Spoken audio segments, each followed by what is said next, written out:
El espíritu y la obra de Madre Teresa de Calcuta, una conferencia del padre José María Calderón.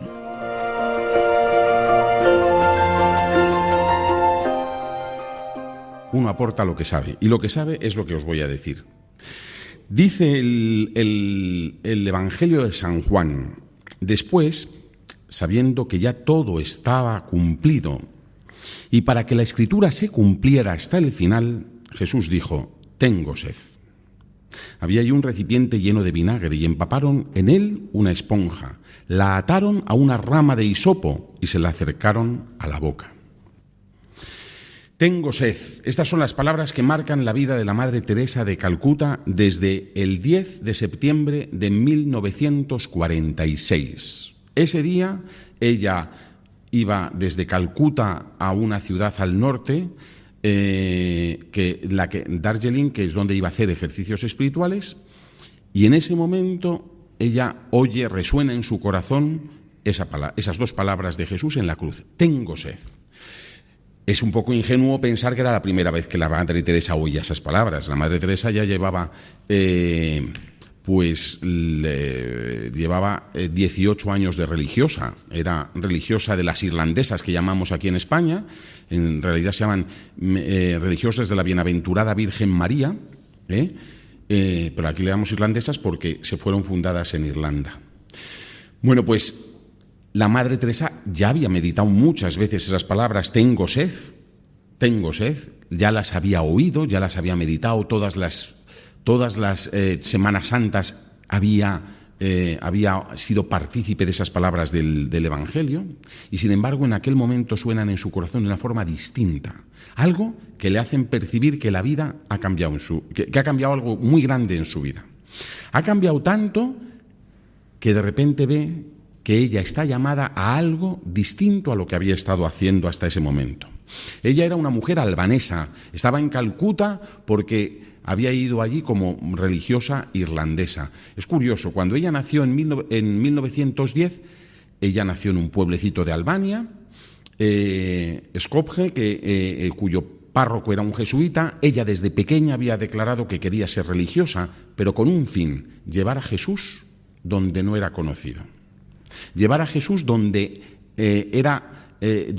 había gente que no hubiera oído hablar nunca de él. Y siempre había pensado que la oportunidad era ir a la India. Es de un pueblo de Albania. Ella no conocía ni el inglés, ni realmente sabía muy bien lo que era la India. Y cuando se metió, o cuando ingresó en esta nueva congregación, que es la de las irlandesas, no sabía ni que existían. El párroco le manda a Irlanda a aprender, cuando cumple los 18 años, le manda a Irlanda a aprender inglés y a conocer la congregación en la que ella se iba a incorporar. No sabía nada y, sin embargo, se fía del sacerdote y se va a Irlanda.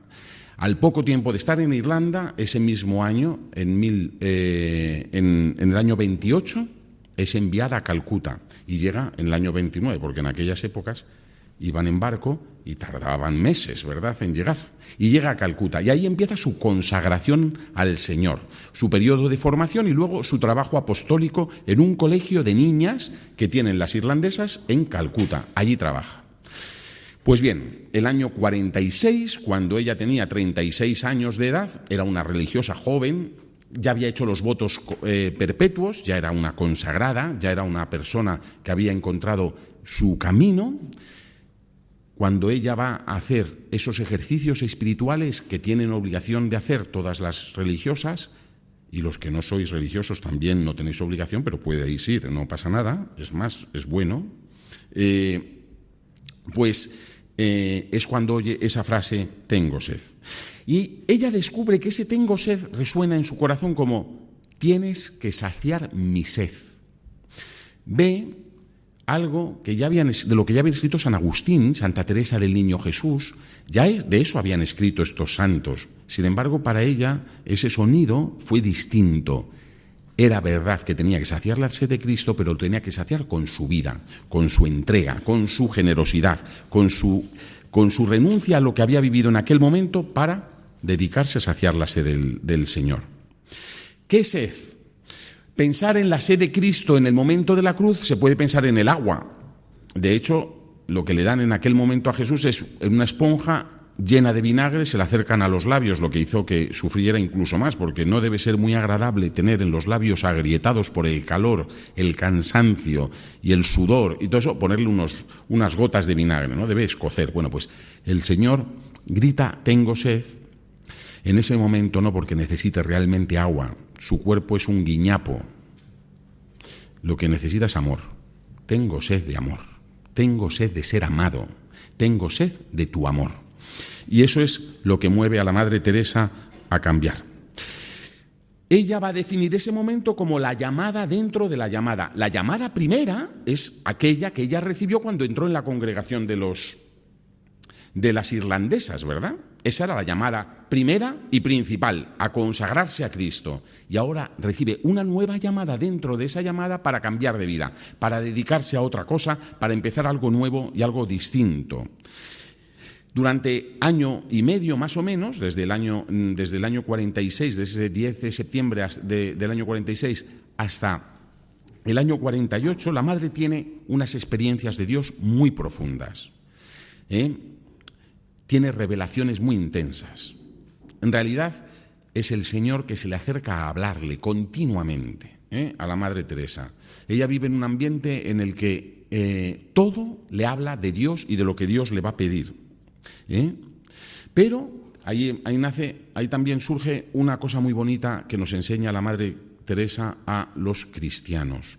Es fiarse de la Iglesia. Ella confiesa todo esto a su director espiritual, un sacerdote jesuita, que le atiende. Le dice todo lo que está sintiendo en su corazón y todas las revelaciones que está recibiendo de Jesús. El jesuita un poco como que le pone dificultades para que ella no se deje llevar por sentimientos o por falsas ilusiones. Y ella, con una humildad muy grande, acepta no comentar nada a nadie.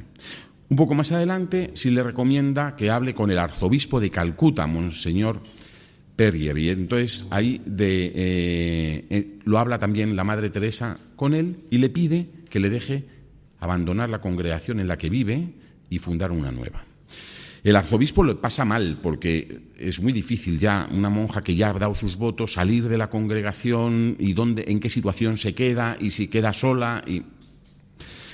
2 años más tarde, al final, el arzobispo de Calcuta, después de haber consultado a la Santa Sede, le permite abandonar su congregación y la Madre Teresa va a comenzar una nueva aventura. Jesús tiene sed de Dios. Es cierto que esa sed es de amor. Pero ¿cómo van a saciar su sed de amor quienes no le conocen? Una de las visiones, una de las frases que oye la Madre Teresa en su corazón de Jesús es: ¿ves todos estos niños? Eran niños harapientos de Calcuta, de los que viven en las cuevas, ¿verdad? Los que vivían entonces en las cuevas. ¿Ves todos estos niños? No me aman. ¿Sabes por qué no me aman? Porque no me conocen. Ve tú, sé mi luz. La Madre Teresa descubre que su vocación nueva va a ser llevar a Cristo a esas almas, a esos hombres, a esos niños principalmente, que no conocen a Jesús y que porque no le conocen son incapaces de amarle. Si le conocieran, le amarían. Y entonces en su palabra va a resonar una frase que es la que va a dar, y que es la que tiene puesta ahora mismo sobre la tumba en la que está enterrada. Aquí dice: conmigo lo hicisteis, dice el título de la conferencia que han hecho, ¿verdad? La otra traducción es: a mí me lo hicisteis, puede ser traducido de las dos formas. La Madre Teresa le hubiera gustado más el a mí me lo hicisteis. ¿Por qué? Porque es como se dice en inglés, que son 5 palabras. A mí me lo hicisteis. 5 palabras. Y ella decía siempre: el Evangelio se resume en la palma de la mano. A mí me lo hicisteis.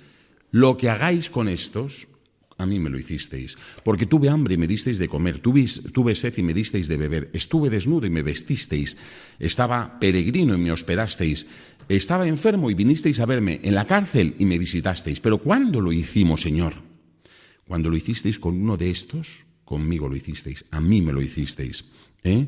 Y la Madre Teresa descubre que ese a mí me lo hicisteis, conmigo lo hicisteis, es la respuesta, la forma de saciar la sed. ¿Cómo podemos saciar la sed de Jesús? Saciando la sed de los hombres que necesitan de Dios y que no le tienen.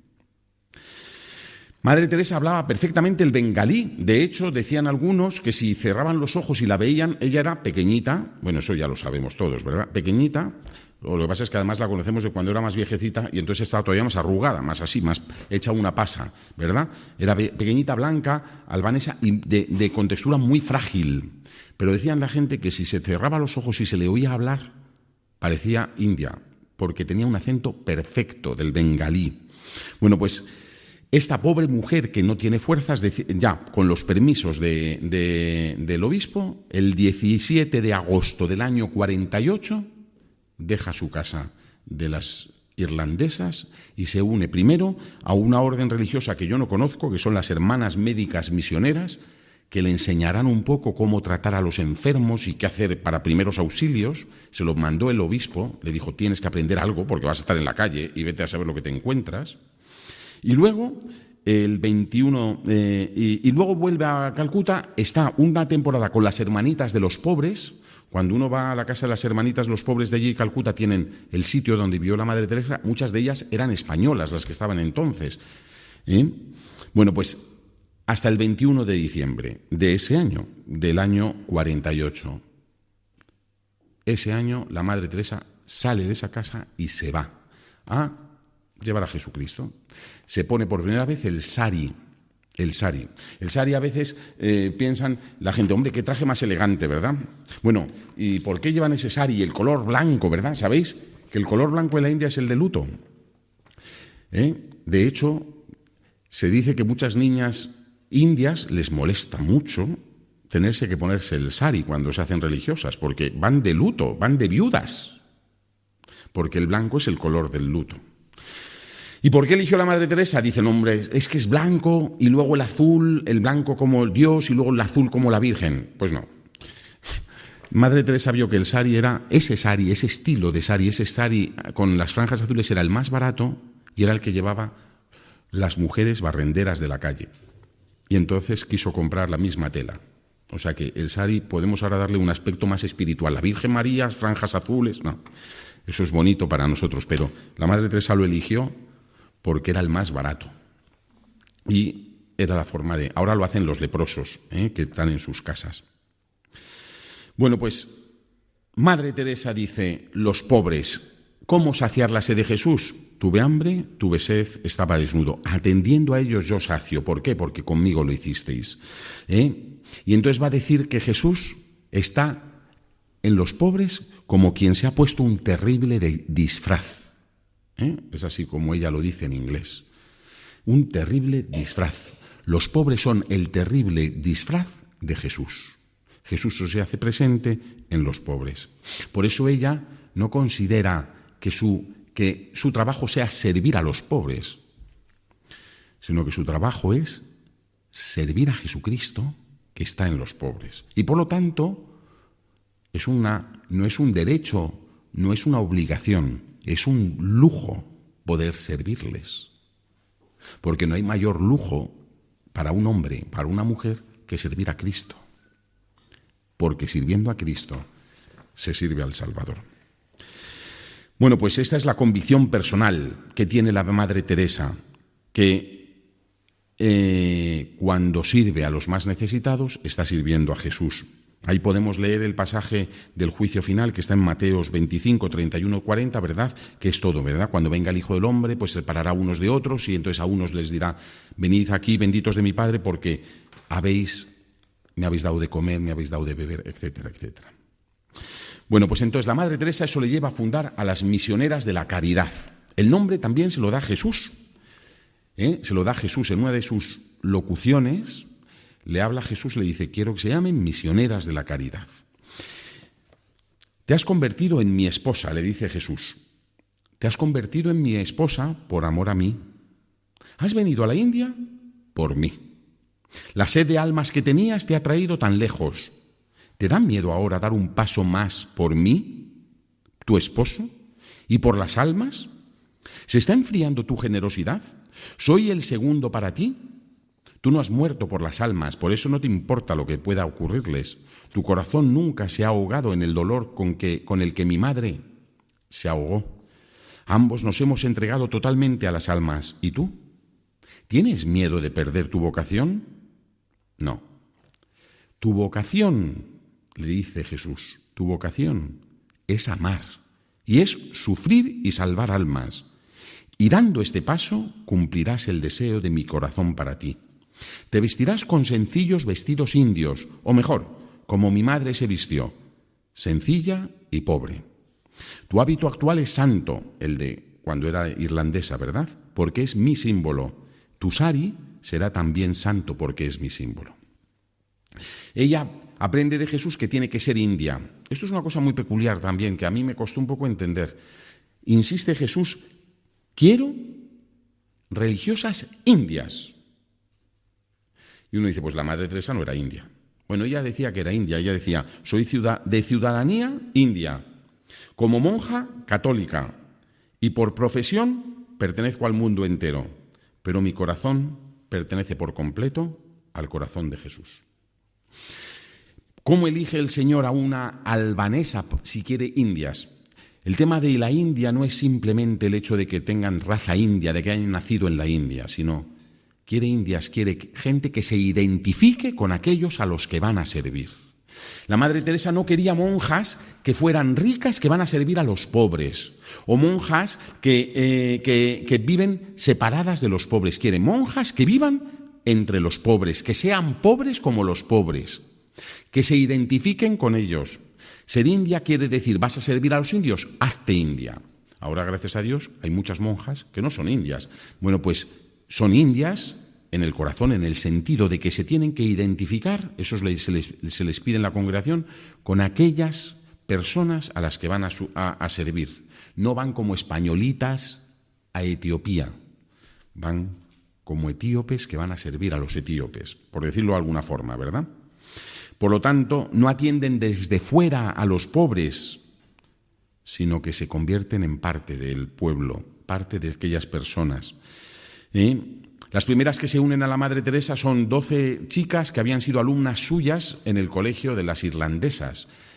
Para la Madre Teresa, ver a cada una de ellas era como un milagro, era descubrir la belleza de Dios que le regalaba la posibilidad de compartir el tesoro de su vocación con aquellas chicas. Y desde 1950 eso se constituyó en una realidad. En 1950 ya tienen los estatutos aprobados a nivel diocesano de Calcuta y desde entonces empiezan a extenderse por toda la India. Será en 1963 cuando Pablo VI apruebe la Congregación de Misioneras de la Caridad a nivel pontificio, y eso quiere decir que ya pueden salir de la India, ya podían irse a otros países. El primer sitio donde salen es Venezuela.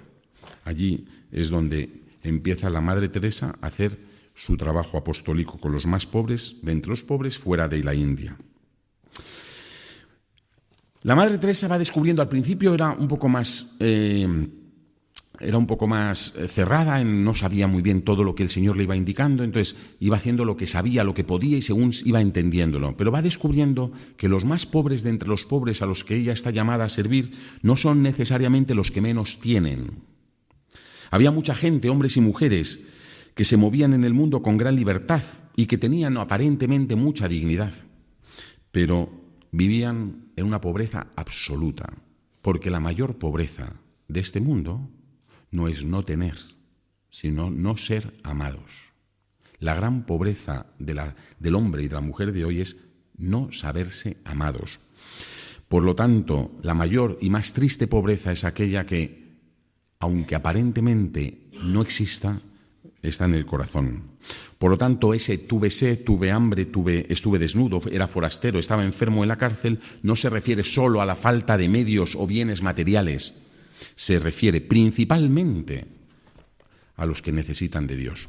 Por eso dice, Alimentamos a los hambrientos no solo con pan, sino con la palabra de Dios. Quitamos la sed del sediento no solo con agua, sino también con conocimiento, con paz, con verdad, justicia y amor. Vestimos al desnudo no solo con copas, sino también con dignidad humana. Hospedamos al peregrino no solo con un techo, sino con un corazón que les entiende, que les arropa, que les quiere. Atendemos a los enfermos no solo en su cuerpo, sino en su alma y en su corazón. Eso es lo que ofrecen las misioneras. Un poquito más. Claro, con esto entendemos.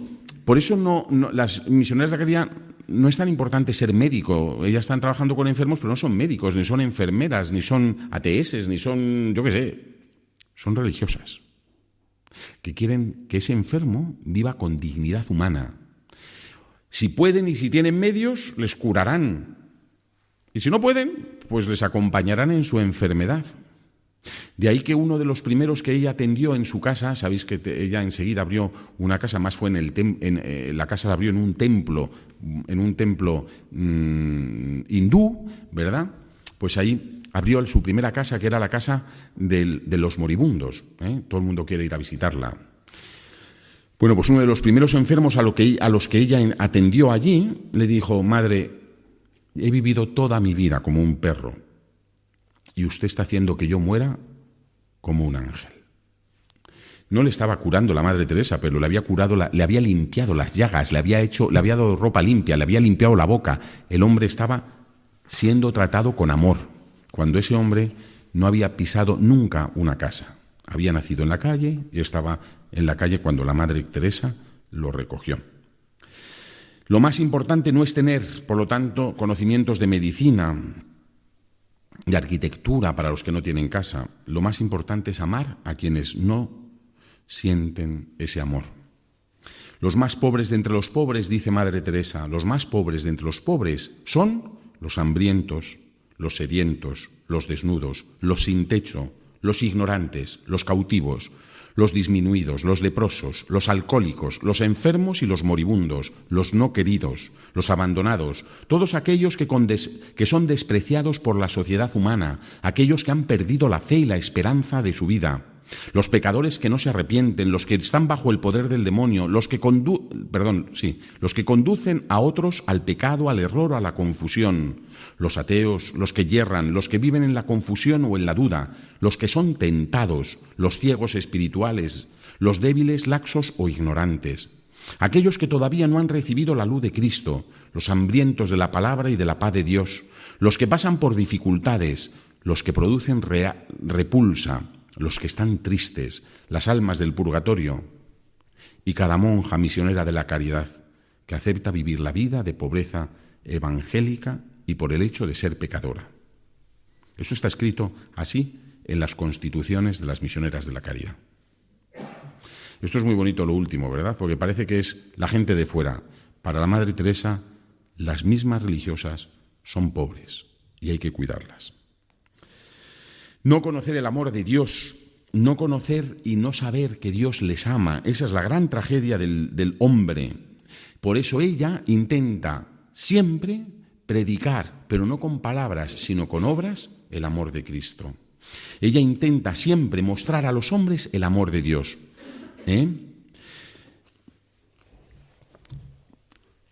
Y mostrar el amor de Dios que siempre perdona. Mostrar el amor de Dios que siempre se muestra misericordioso, que siempre es compasivo, un Dios que quiere abrazar como al hijo pródigo. La fuerza del perdón de Dios a través del sacramento de la penitencia. El pecado destruye al hombre, la vida de Cristo la renueva, la fortalece. Ella quiere que todo el mundo descubra ese amor. Pero cuando habla de Dios o cuando muestra a Dios no impone su criterio. De hecho, en sus casas no se pregunta de qué credo eres. A los enfermos, a los acogidos, a los pobres y a los voluntarios que van. Aquí hay muchos que sois voluntarios de las casas de la Madre Teresa. Nadie os pregunta si vais a misa los domingos, si os confesáis cada 15 días o si... No. Y hay gente con fe y hay gente que no tiene fe. La misionera de la caridad no se dedica a predicar. De hecho, sabéis que está prohibido por sus constituciones dar testimonio de su vocación y hablar de sí mismas. Dicen, nosotras hablamos de nosotras mismas a través del trabajo que hacemos. Si alguien quiere conocernos, que vea lo que hacemos, que venga a compartir con nosotros nuestro trabajo y aprenderán lo que hacemos. Por lo tanto, ellas no pretenden apuntarse tantos de conversiones, de islamistas que se han convertido al cristianismo o de hindúes que se han hecho católicos. Eso no les importa. Lo que sí les importa es que aquella persona, sea quien sea y sea de la religión que sea, descubra que hay un Dios que les ama. Y si encima además conocen a Jesucristo y quieren hacerse cristiano, desde luego no le van a poner objeciones, no le van a poner dificultades, evidentemente. Una especial cariño tiene la Madre Teresa hacia los niños. Para ella son los más pobres de entre los pobres. Son un hermoso reflejo de la pureza y candidez y sencillez de Dios. Y por eso para ella son muy importantes, son los más indefensos, los que sufren todo tipo de abusos y de dificultades por parte de los adultos. Y por eso, en muchas casas de las hermanas, la principal tarea es la atención a los niños. Todos los que habéis estado en algunas de las casas de la Madre Teresa, no aquí en España quizá, pero en otros sitios, habéis tenido la oportunidad de ver esto, ¿no?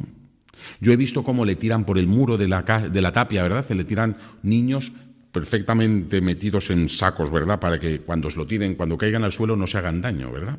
Y cuando van las hermanas se encuentran que es un bebé, que unos padres lo han tirado por el muro porque saben que ellos quizá no les puedan alimentar. Y en casa de las misioneras de la caridad habrá alguien que les abrace, que les dé cariño, que les dé comida y que les dé calor.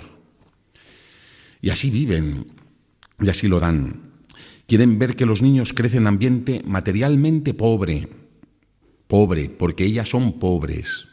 No les dan cosas que ellas mismas no tienen, pero que sí haya un ambiente en el que cada niño reconozca que esa es su casa, un lugar donde es amado, donde es valorado tal como él es, sin tener que estar continuamente mostrando su valía para ser amado.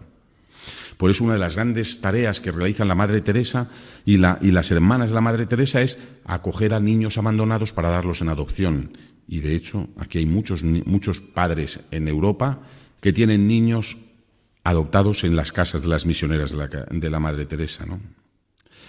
Bueno, pues si esto es verdad, y de hecho lo es, no podía ser de otro modo que para Madre Teresa el peor de los males que tiene la sociedad actual es el aborto. No cabe en la cabeza de la Madre Teresa que una madre quiera desentenderse de su criatura, incluso provocándole la muerte. Ella sabía que el aborto era un asesinato. Ella sabía que que el aborto era lo peor que se puede hacer con una criatura. Por eso su grito que dio aquí en Madrid cuando estuvo en la Plaza Mayor, dádmelos a mí. Y su valiente discurso cuando recogió el Nobel de la Paz en el año 79. Allí, ante todas esas personas que estaban allí, dijo: por favor, no matéis a los niños, yo los quiero. Con mucho gusto acepto todos los niños que morirían a causa del aborto. El aborto empobrece a la gente desde el punto de vista espiritual. Es la peor pobreza y la más difícil de superar. Muchos se manifiestan preocupadísimos por los niños de la India y por los niños de África, donde tantos mueren, sea por desnutrición, por hambre o por lo que fuera. Pero hay millones deliberadamente eliminados por el aborto. Creo que si los países ricos permiten el aborto son los más pobres y necesitan que recemos por ellos porque han legalizado el homicidio. Jesús ha dicho: el que recibe a un niño como este en mi nombre, a mí me recibe. Al adoptar un niño, esas parejas que vienen a mi casa reciben a Jesús. Por el contrario, al abortar, rechazan al mismo Dios. A la Madre Teresa se le criticó en un momento porque era de las que daba el pan o daba el pescado, pero no enseñaban a pescar. Ustedes saben ese refrán, ¿verdad? Que es más importante enseñar a pescar que dar el pescado. Se le criticó en un determinado momento, los años 80, que eran unos años como de una gran movilidad o movimiento social, de que ella se conformaba con la atención material del necesitado, pero nunca hacía esa denuncia profética esa acusación a los gobiernos, a los ricos, a los que estaban haciendo que la pobreza fuera real. Siempre Madre Teresa decía que le encantaba a la gente que luchaba por la justicia y que tenía esa valentía de proclamar la injusticia social o la denuncia profética, pero que a ella el Señor le pedía atender a las personas en necesidad. En una ocasión, una joven se acercó a Casa Madre, que es la casa principal donde vivía Madre Teresa, en Calcuta, ¿verdad? La casa general de las Misioneras de la Caridad. Se acercaba a pedirle, con mucha sencillez, pero con dolor en el rostro, que le diera algo para su bebé, que llevaba entre brazos, ¿verdad? Llevaba varios días sin poder comer, porque a todos los sitios donde acudía a dar de comer le decían: póngase usted a trabajar, eres joven, ¿verdad? Eres joven, ponte a trabajar. La Madre Teresa se fue y fue a recoger un vaso de leche para darle al bebé. Cuando destapó al niño, el niño estaba muerto, llevaba varias horas muerto. Le puedes decir que es injusta la vida, ¿verdad? Tener que no tener trabajo, es muy injusto. Pero mientras que dices que es injusto, dale de comer, porque ahí se te muere, si no. La denuncia no ayuda a veces a vivir. Ella decía siempre con voz muy alta que ni ella ni sus monjas eran trabajadoras sociales. Eso no quiere decir que despreciara a las trabajadoras sociales. Es una tarea importante, incluso apasionante, meritoria. Pero nosotras, dice ella, no somos asistentes sociales. Puede ser que para algunos hagamos trabajo social, pero nosotras somos contemplativas en el corazón del mundo. Para la Madre Teresa era muy importante saber y dar a conocer que ellas son religiosas. Ellas están allí para saciar la sed de Cristo. Ellas están allí por amor a Cristo. Y de hecho, da igual cómo le sirvas si le sirves con amor. Da igual. Hubo un fraile, un hermano misionero de la caridad. Sabéis que la Madre Teresa no solamente fundó a las monjitas Consari, que todos conocemos, sino también a padres y hermanos. Hay muchas cosas que ha fundado la Madre Teresa. Bueno, pues un padre misionero de la caridad le vino y le dijo, el misionero de la caridad le vino y le dijo: madre, a ver si convence usted a mi superior, porque me quiere sacar de la leprosería y llevarme a cuidar niños que de la calle. Pero yo me siento tan identificado con los leprosos, me siento tan acogido por ellos, me siento tan útil, que me parece un poco ridículo. Y la Madre Teresa, después de oírle, dice: mire, hermano, su vocación no son los leprosos, ni son los niños, ni son los ancianos, ni son los sin techos. Su vocación es saciar la sed de Cristo.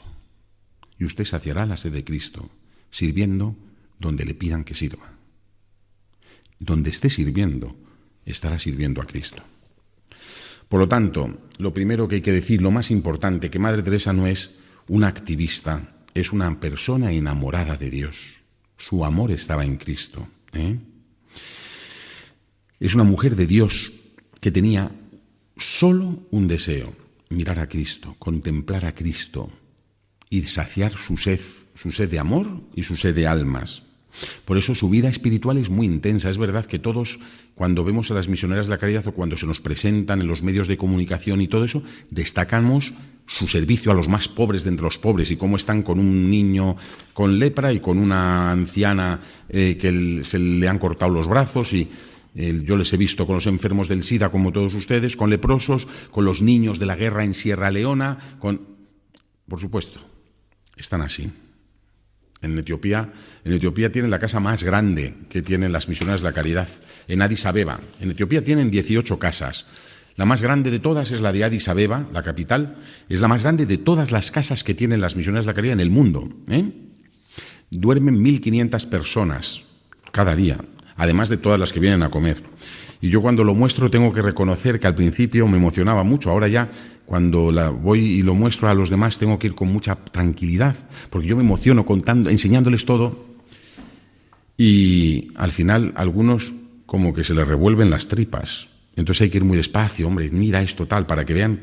Porque claro, lo que allí se ve no es muy normal, de enfermedades, de situaciones, de sufrimiento. Y yo, gracias a Dios, por haber estado muchas veces, me parece más normal.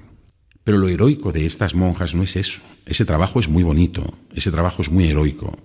es que son contemplativas, es que se levantan a las 5:20 todos los días para poder, todos los días, dedicarse a la oración. He dicho 5:20, he mentido, son 5 menos 20. Para poder dedicarse a la oración. Son personas que tienen un estricto plan de oración, con adoración, con rezo del rosario, con la lectura espiritual, con la Santa Misa, continuamente, porque son religiosas, son personas que tienen que encontrarse con Cristo.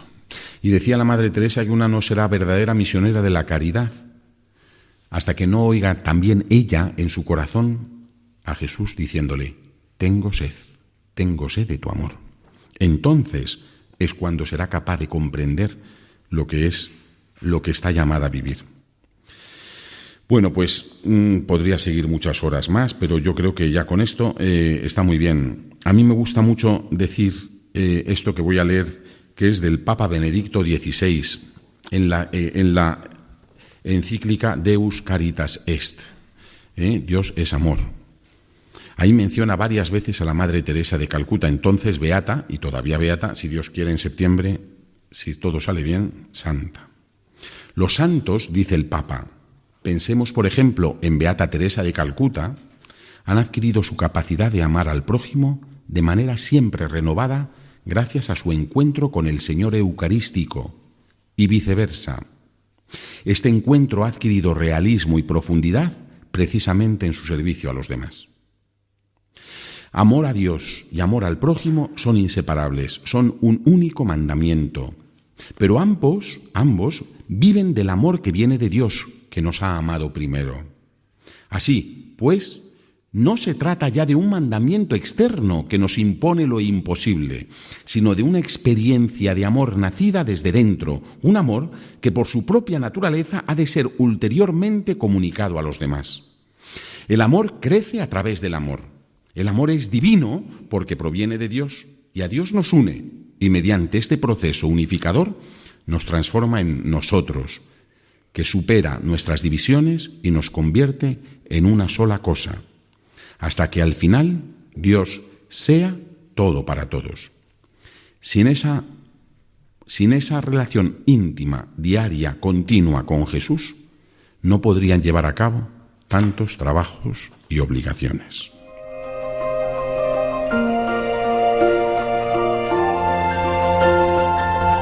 Así finaliza en Radio María esta conferencia del Padre José María Calderón, impartida en el año 2016 y titulada El espíritu y la obra de Madre Teresa de Calcuta.